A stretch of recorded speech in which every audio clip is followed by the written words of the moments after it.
morning and welcome to Shattering Myths. I am Yahowah. Each weekday here on GCN, we strive to expose the deadly and destructive myths associated with religion and politics, with patriotism in the media, and with military and economic schemes. Instead of merely presenting the headlines, our mission is to help you understand what is actually occurring and how these events will shape our world over the next 10, 15, and 20 years. Then, during our second hour, we will engage God on His terms, through evidence and reason, as opposed to faith, since His is the lone reliable voice in an exceedingly troubled world. Our phone number is toll-free for any of you listening today who would like to participate in this discussion. Over the next 2 hours, it is 877-300-7645. Yesterday, we were sharing a story that was the epitome of hypocrisy. Hypocrisy is something today that is rampant, really, I think, in all manner of life, where the person who is actually guilty of whatever malfeasance is being directed at others, that the others are not guilty of what the speaker himself or herself is actually doing. I witnessed it in probably 70% of the emails I receive, where somebody will get themselves all in a twit and will lambaste an individual, accusing them of doing something that they themselves are doing, when the person that they're attacking isn't doing that at all. Now, in politics, it's a very well-known tactic. In politics, the individual doing it knows that they themselves are guilty of it. You know, for example, if a politician comes out and says that an individual is a big spender, and their rival, whoever they're campaigning against, is a insider big spender. Well, typically that means that the person making the statement is an insider big spender, and what they're attempting to do is muddy the waters. If they can take whatever their most vulnerable point is and muddy it by accusing their opponent of it, then when their opponent now has to take time to defend themselves and says, no, I'm not that, my opponent is that, most people are simply confused. And so the tactic works very well in politics. Now, the fact that it works well does not mean it is good. It is. It's immoral. But the tactic works extremely well in politics, and it typically works in religion. Now, the only difference in religion and politics, at least for some, is that in politics, the politician almost always knows that what they're doing is disingenuous. They know that they themselves are guilty of whatever it is they're accusing their opponent of doing.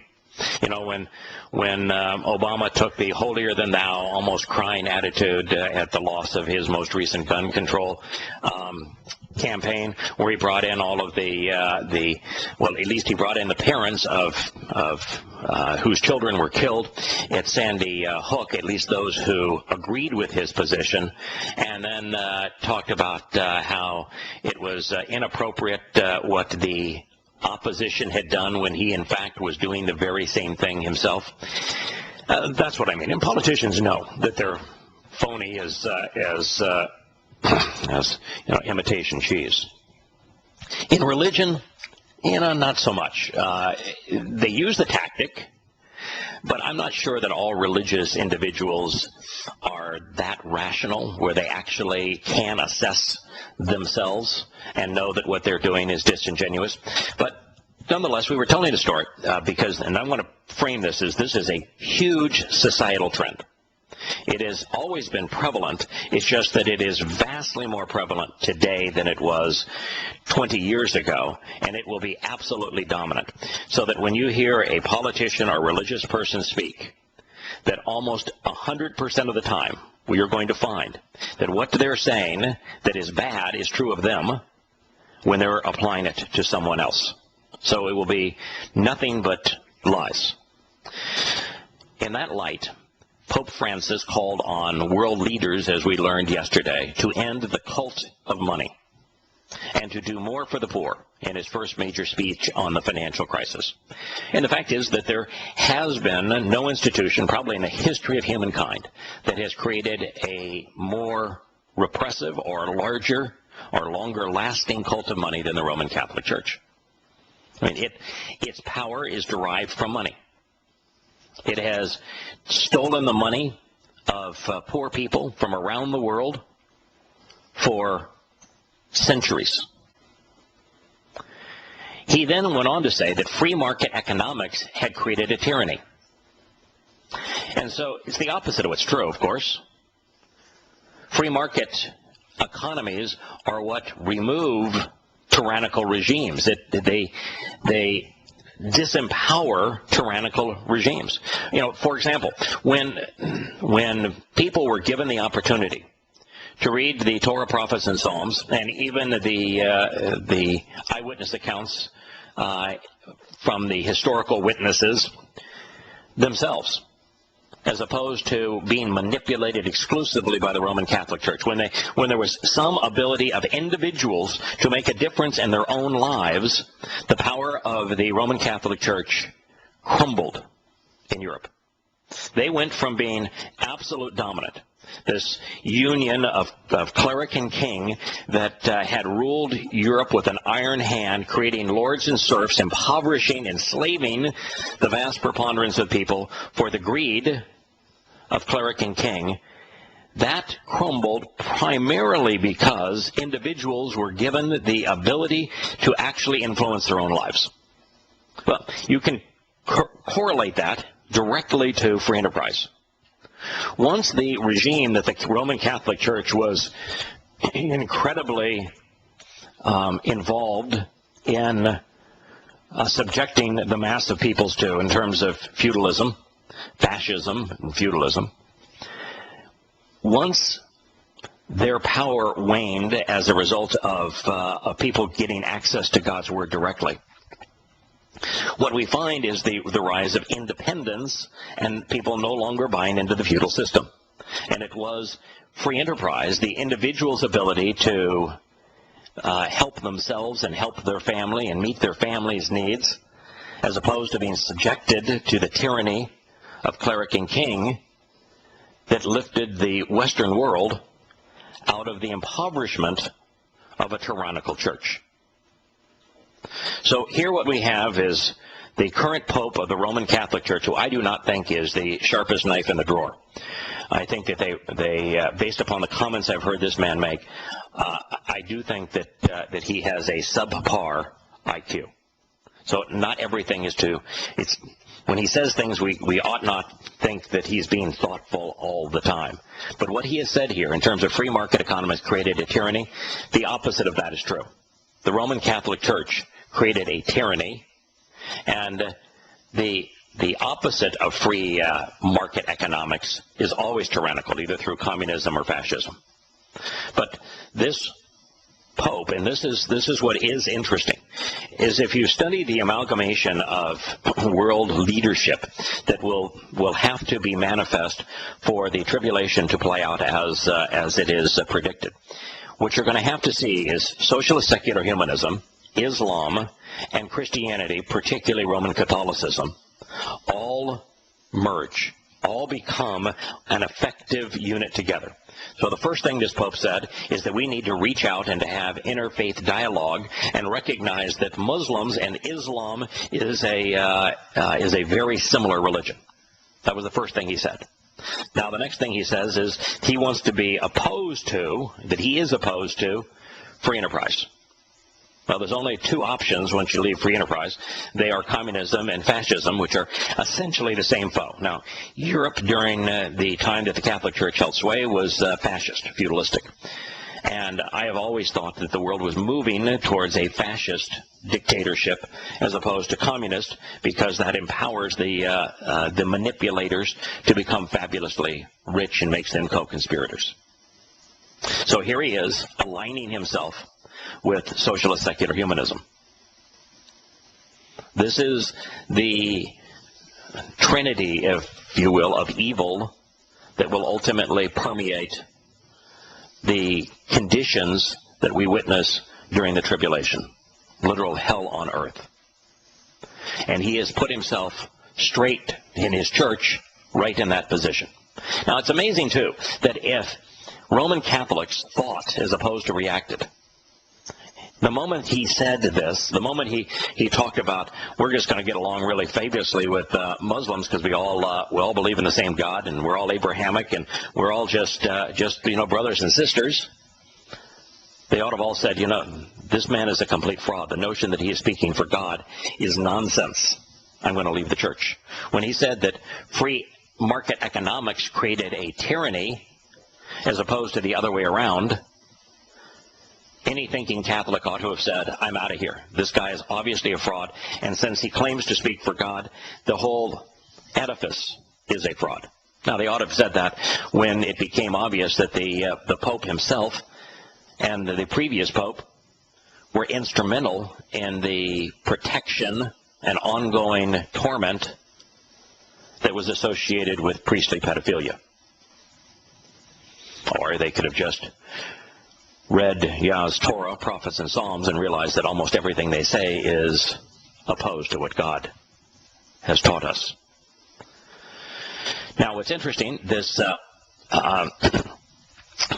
quote from Pope Francis is, money has to serve, not rule. Again, moronic. Any time that you're dealing with a demagogue, you get moronic statements.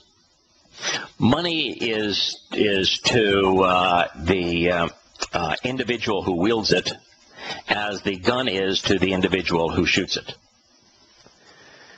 Money serves the individual who uses it. If you go to the hamburger joint down the street and you hand them money, they will give you food.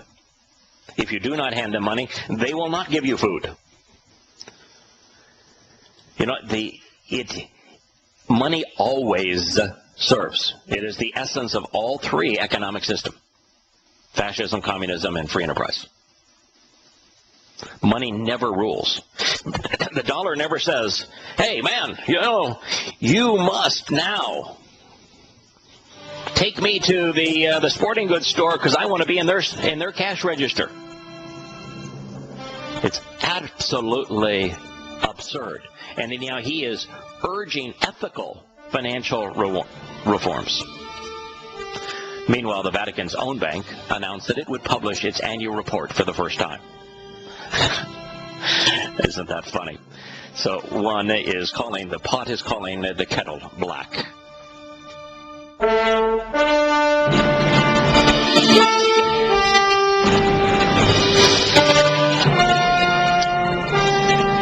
Welcome back to Shattering Myths. We're considering the malfeasance and the hypocrisy of the Roman Catholic Church, this time relative to their economics. The Institute for Works of Religion, which has been at the center of various financial scandals in recent years, is to hire an external accounting firm to ensure that it meets international standards against money laundering. The Institute for Works of Religion is the Vatican's bank. It has been exposed for not only money laundering in drug schemes, many of which have actually been perpetrated by the Roman Catholic clerics themselves, particularly the Legions of Christ, the Marcial in Mexico. But they have also, and they received large donations even from the Mexican drug cartels. But in addition to that, there's a lot of cronyism. That's what the butler was ultimately defrocked for, if you can defrock a butler, was that he gave to the press the internal correspondence between cardinals and the Pope and archbishops and cardinals, which showed that nepotism and graft were rampant in the Roman Catholic Church. So if there is an institution that is guilty of this, it's Roman Catholicism. And up to this point, they have never published any accounting of their affairs. I mean, so you couldn't really find a more manipulative, covert money operator than the Roman Catholic Church. The Institute is considered to be one of the most secret banks in the world. Yeah, it probably is the most secret large bank. the biblical reference, the pontiff, any biblical reference, the pontiff said that the, I guess, free enterprise business people worship the golden calf. Now, free enterprise is based upon individuals creating businesses, individuals taking the risk, both of their own labor and of their own savings to create things. And this notion that to those who strive to succeed in business, and free enterprise is dominated by small business, where fascist countries are dominated by large businesses that are owned by the oligarchs, that the average Joe who goes to work and does, even if he owns his own hamburger stand, that he's doing it because he's worshiping the golden calf, it's absurd. The golden calf was not a monetary system. This is what the Pope is wrong against. Why I say I don't think he's the sharpest utensil in the drawer. Wrong metaphor. The golden calf is a religious metaphor. It is the image, principal image of the god of Egypt. The Apis bull cult was the primary cult of Egypt. We don't talk not a lot of conversation about it because of it's just so much simpler to talk about Osiris and Amun-Ra and the like. But the Apis bull cult is, if you're going to do a history of Egypt, it's really where you focus if you want to understand their chronology and who did what to whom. And it's this golden bull with a circular halo between its horns that represented the Lord in the Egyptian religion. That was God, and the bull is associated with the Lord, the pagan god, for a lot of reasons. And one of the reasons is that during the spring equinox, where days and nights are of equal length, the sun crosses the constellation of Taurus, the bull, at that time. And so the bull, whether you go to Babylon or Assyria or to Egypt, was the symbol of the pagan god of these religions. And so when the children of Israel were freed from Egypt, some of them took the Egyptian religion with them, and they built a religious object to worship, which was the golden calf. It is not a monetary symbol. It is a religious symbol. But of course, this pontiff, being the head of the world's largest religion, doesn't want you to recognize it for what it is. That God was opposed to them, actually killed them, because they were religious. He did not kill them because they had monetary interests. In fact, it was exactly the opposite. When the children of Israel were left Egypt, the Egyptians, knowing that they had treated them poorly, provided them with a considerable amount of wealth. They just said, your God has clearly demonstrated that he's real. We treated you horribly, and here's some parting presents, going away gifts, so that your God and you aren't so mad at us going forward. And what they did is, rather than keeping those, they collectively used them to create this stupid idol. It was the opposite of economic greed. Now we're going to return to Shattering Myths and talk more, not only about this story, but we're going to move on to an exorcism allegedly performed by Pope Francis when Shattering Myths returns in a moment.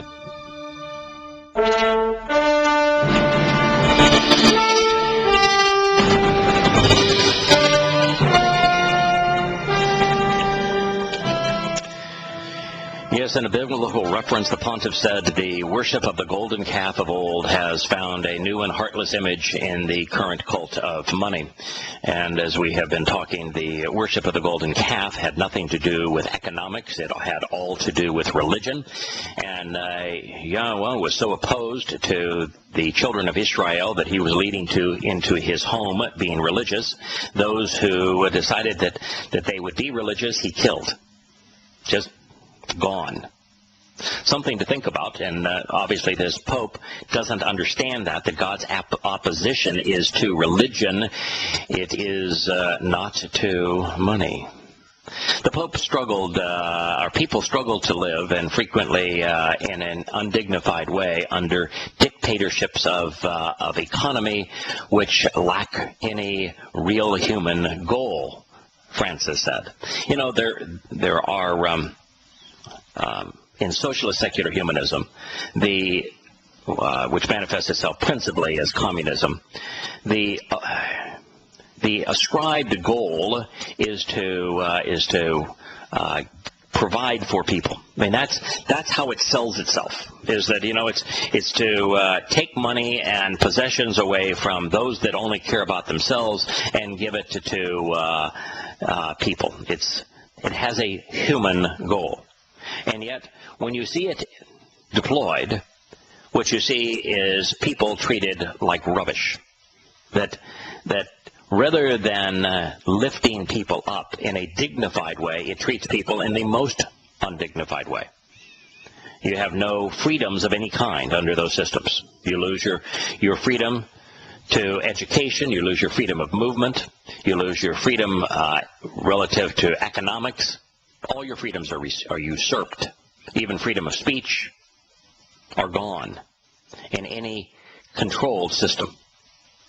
And so once again, what the Pope is proposing would lead us to the thing that he is attacking. Then he says, I would like a church that is poor and is for the poor. Well, that's an outright lie.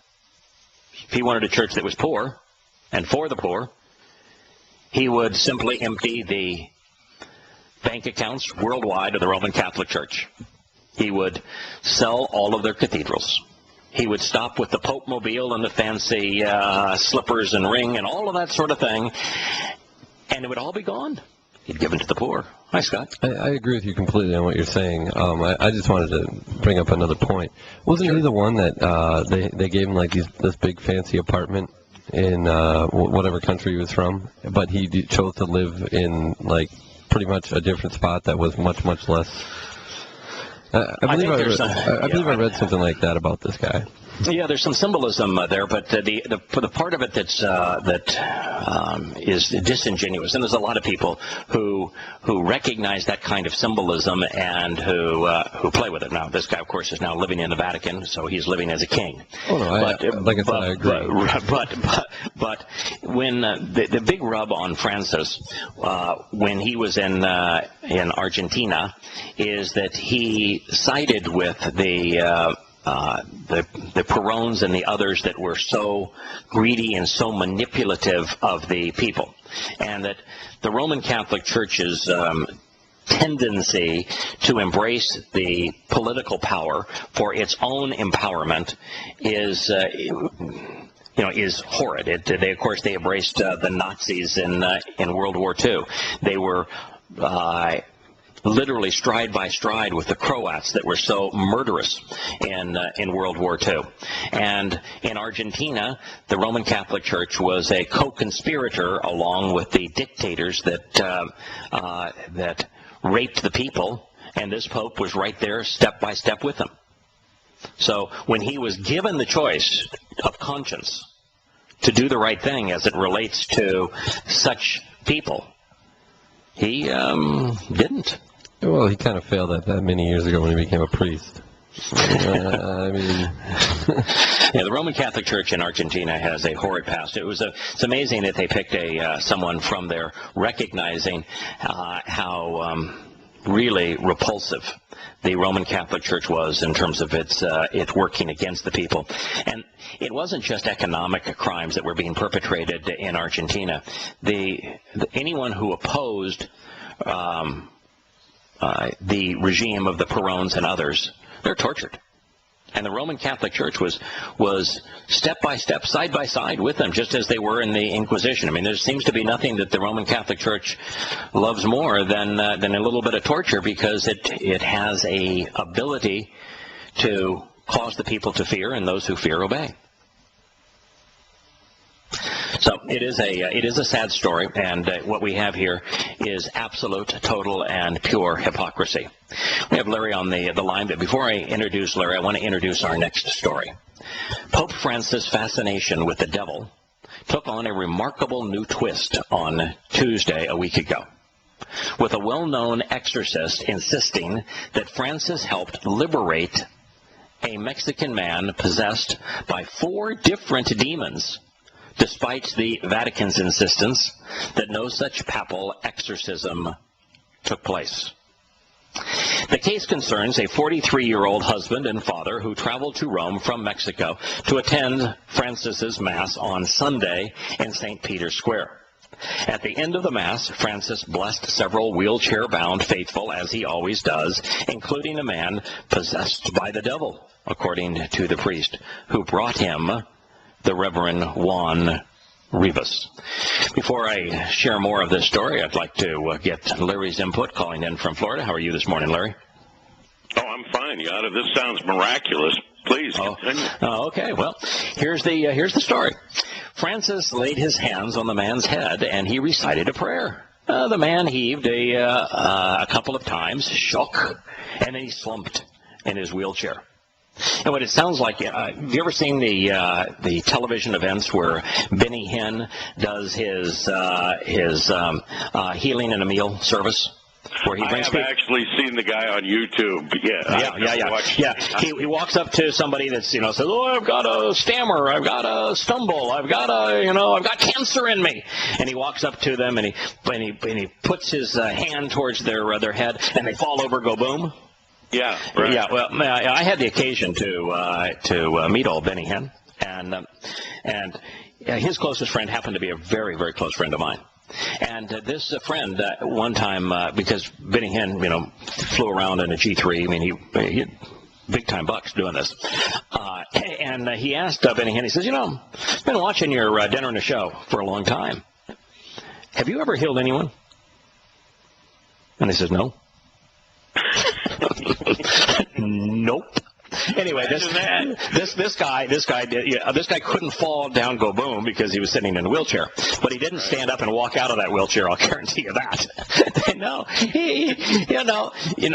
people are affected by religion. I mean, that's one of the things that causes religion to be so captivating for people. Is they say, well, I feel the power. You can't tell me that my relationship with the Lord Jesus Christ isn't real. I feel Him in my life.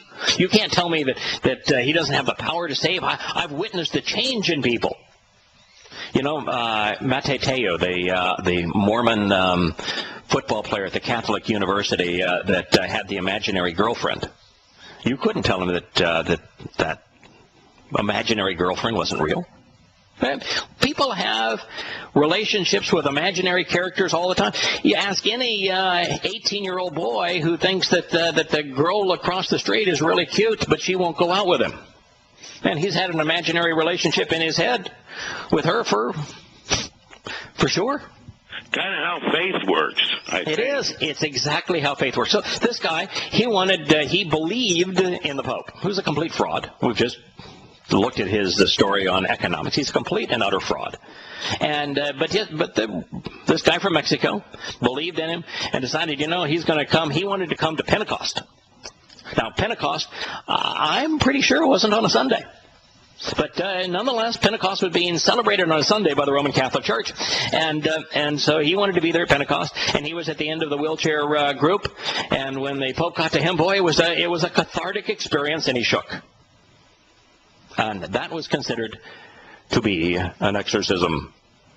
The images, broadcast worldwide, prompted the television station of the Italian Bishops' Conference to declare that according to several exorcists, there was no doubt that Francis had either performed an exorcism or a simpler prayer to free the man from the devil. So, now, rather than 4 specific demons in him, it's now one devil that was in him. And that the man slumping in his chair and shaking was the sign that the devil had entered him. Now, Satan and I are not exactly on buddy-buddy terms, but I got a pretty good idea who he is. And I am fairly certain that he doesn't think that the best use of his time is to go and possess a guy in a wheelchair from Mexico.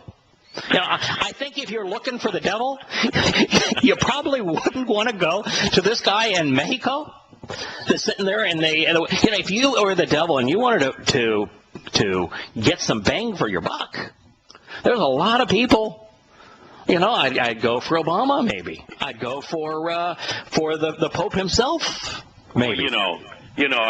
Hollywood movies really help in this regard. When you turn on the TV and you got the wise, spiritual, usually old black leader that knows when a demon is around, and it's absolutely amazing. And all this stuff works and meshes in people's minds and screws them up, and they're confused, and they really believe that. And by the way, do these 4 demons have a name or anything? No. Beelzebub, no, they didn't have a name. Now, a little more of the story, and I'm going to share with you why, in the second hour of the program, why it is that the primary miracle attributed to Christians is exorcising demons. We'll talk about that in the second hour, but a little more on the story. The Vatican was a bit more cautious. In a statement Tuesday, it says that Francis didn't intend to perform any exorcism. It didn't say he didn't perform an exorcism. It just says he didn't intend to. But as he often does, for the sick or the suffering, he simply intended to pray for someone who was suffering and who was presented to him. The Reverend Gabriel Amorth, a leading exorcist for the Diocese of Rome, said that he performed a lengthy exorcism of his own on this very man Tuesday morning, and ascertained that he was possessed by 4 separate demons. The case was related to the legalization of abortion in Mexico City, he said. Okay, so the legalization of abortion in Mexico City caused this man to be possessed by 4 separate demons, and this fellow, the Gabriel Amorth, recognized those 4 demons, and yet he himself couldn't cast them out. Okay, that's where we are in the story at this point. For all of you faithful types, we'll return in a moment.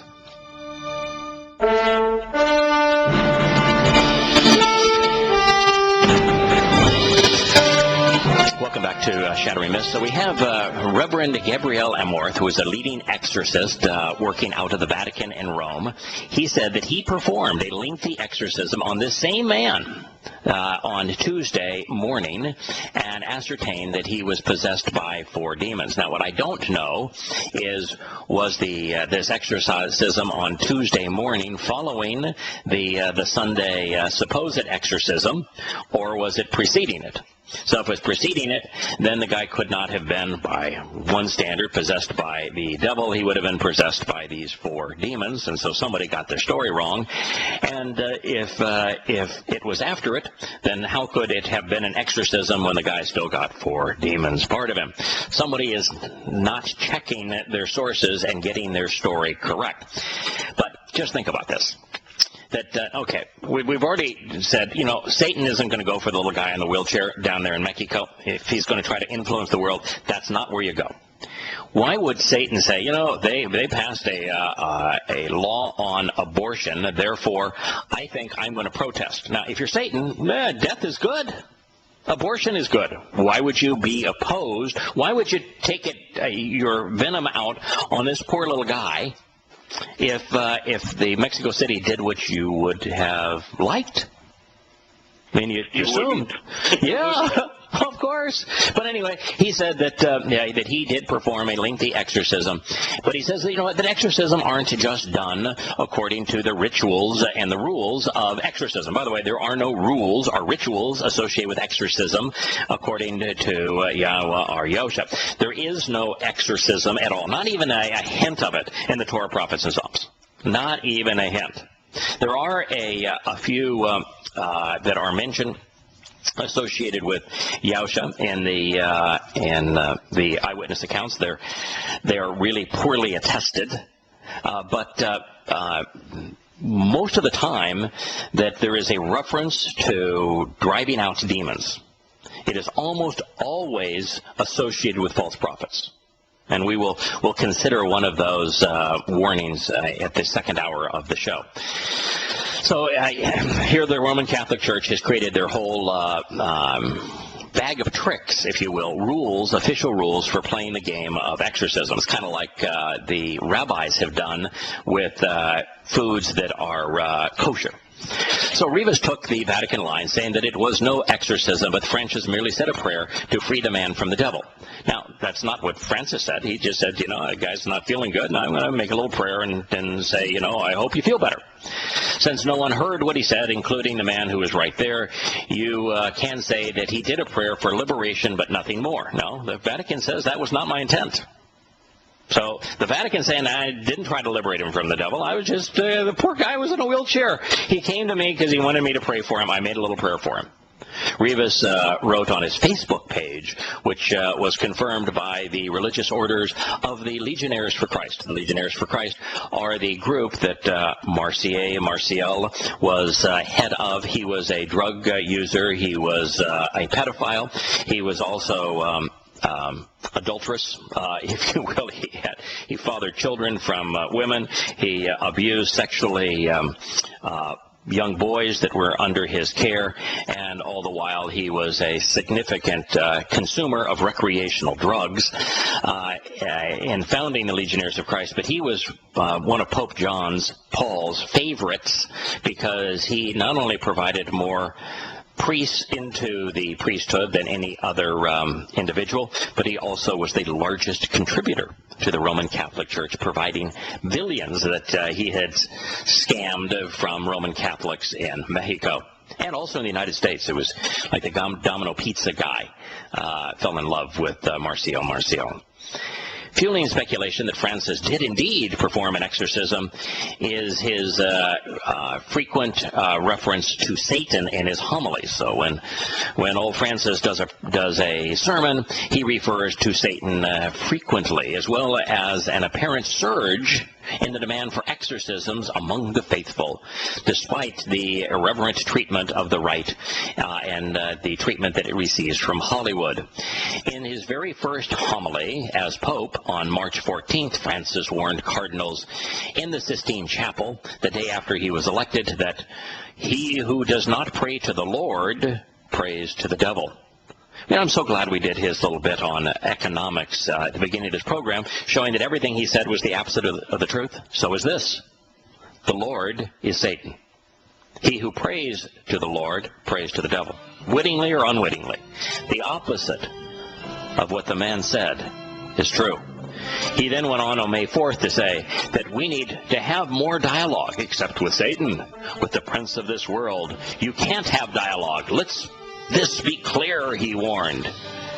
And yet he's speaking for him. We'll return to Shattering Myths and consider this from Yahowah's point of view after the commercial break.